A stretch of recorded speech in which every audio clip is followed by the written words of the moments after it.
Hey guys, it's Amber. So today I want to do kind of a hot topic video, and I wanted to touch on a little bit about what I call nose shaming, plastic surgery, bullying, everything kind of in the realm of physical features.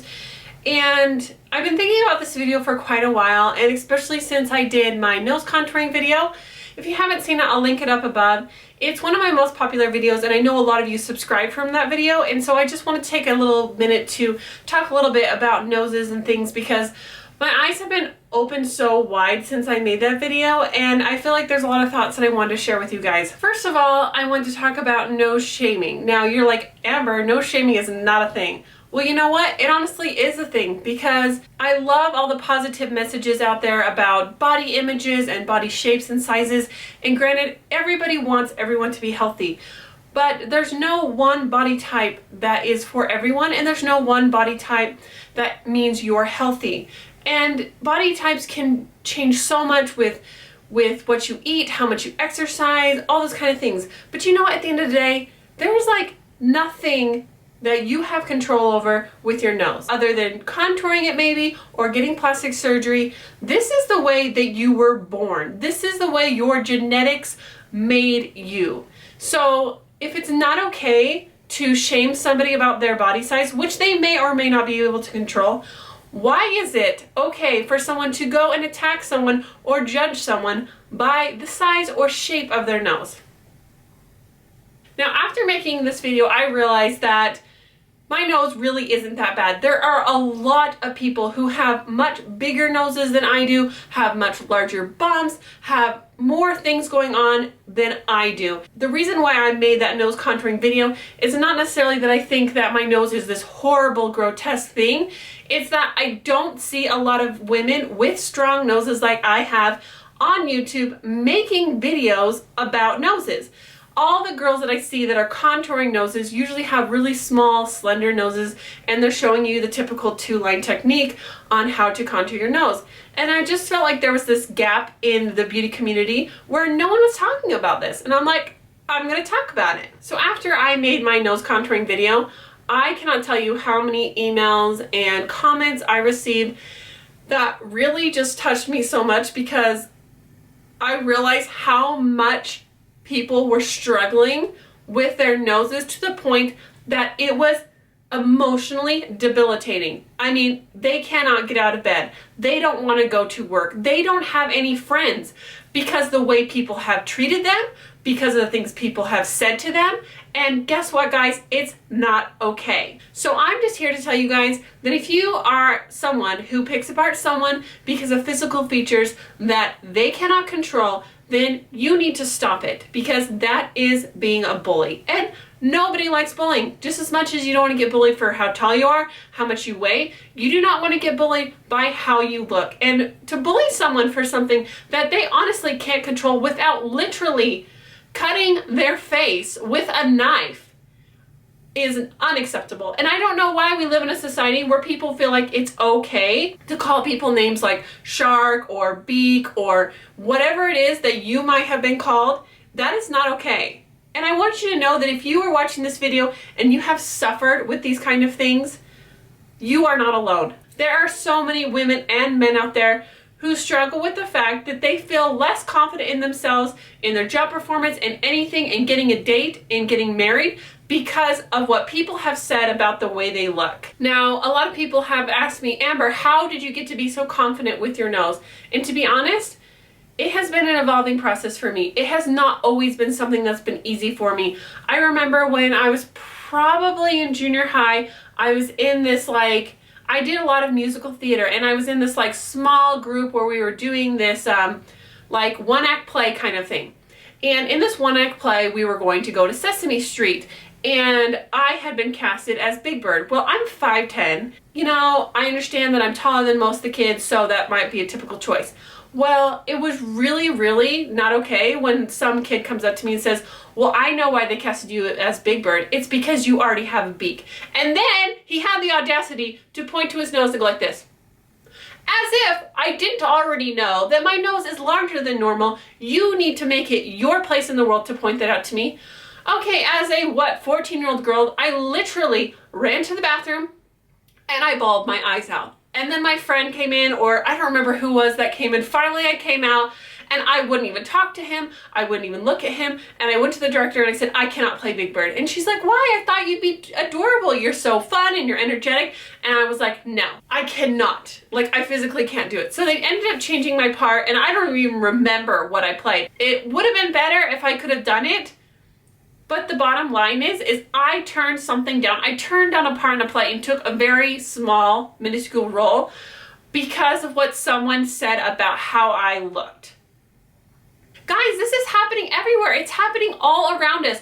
Girls and boys are feeling like they are worthless. They are feeling suicidal because of the things that people are saying about them. Whether it's in person, and now with cyber bullying, with the internet, people feel like it's okay to just make a comment like, ew, that girl's disgusting, she has a big nose. What?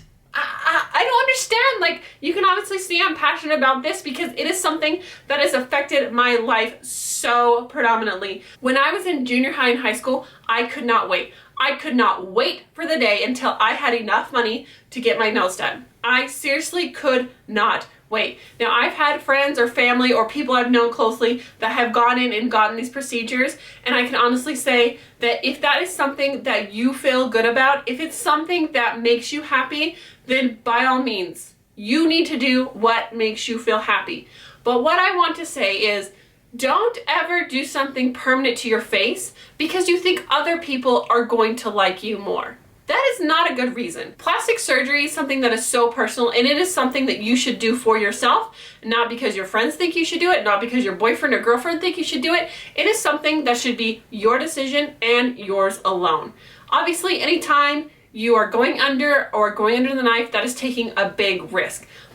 I thought for years and years, and even on and off again the past few years, I thought I want to get my nose done. I couldn't wait to get it done.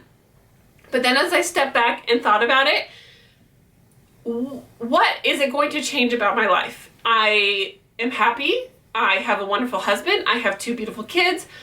If somebody is going to be my friend because my nose looks different than what it does now, then do I really want them to be my friend?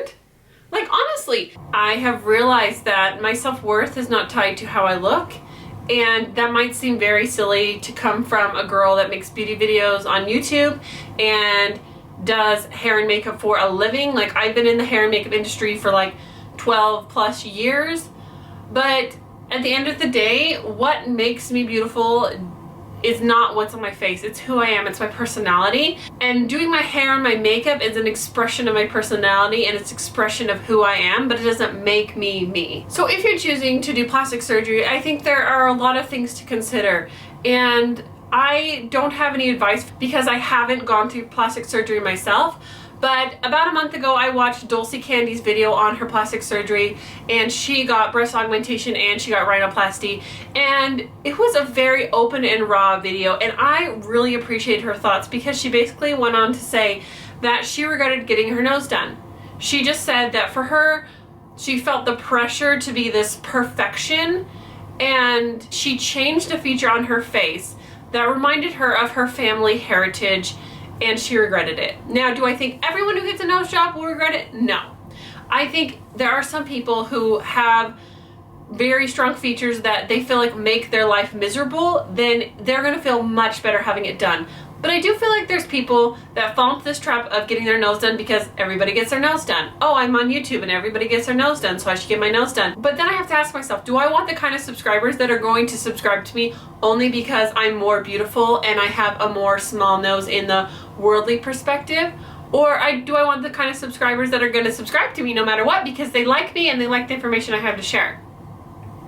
I feel like, especially when you are in social media and in the spotlight on YouTube, these very popular beauty gurus or whatever you want to call them are put under this microscope where everyone feels like they have this platform to criticize them.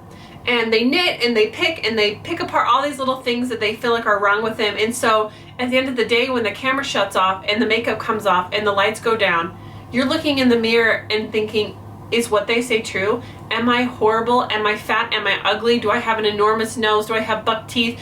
Do I have too much acne? Do I have too much scarring to be loved as a person? The answer is no. None of those things should affect you being a wonderful person. So as of right now, I have no plans on doing any plastic surgery. I don't have any plans on getting my nose done. And honestly, I don't know if in the future I will have plans to do that either. All I can say is I can take my life one step at a time, and I don't foresee that I'm going to make this change, especially since the nose that I have is from my dad, and my dad passed away when I was about 22 or 23 years old, and that is something of his that if I change, I can never get back. I can't go back the next day and say, hey, remember how you changed my nose from my dad's to like, you know, Jennifer Aniston's? Can I get that back? It doesn't really work like that. So just take a long, hard look at yourself. Think of why you want to make these changes in your life and see if it'll really benefit you for you. As always, if something is going to benefit you for you, do what you need to and make the best choice for yourself. And nobody should judge anyone else for making that choice. If I decide to go out tomorrow and get a nose job, none of you all be judging me because it's my life and I get to choose that. And this is your life and you get to choose. So choose to be happy, choose to be inspired, choose to make a difference in the world, choose to be yourself, and choose not to bully. Choose not to pick apart other people. Choose not to find flaws in others and make them feel like they aren't worthwhile. And have a beautiful and wonderful day.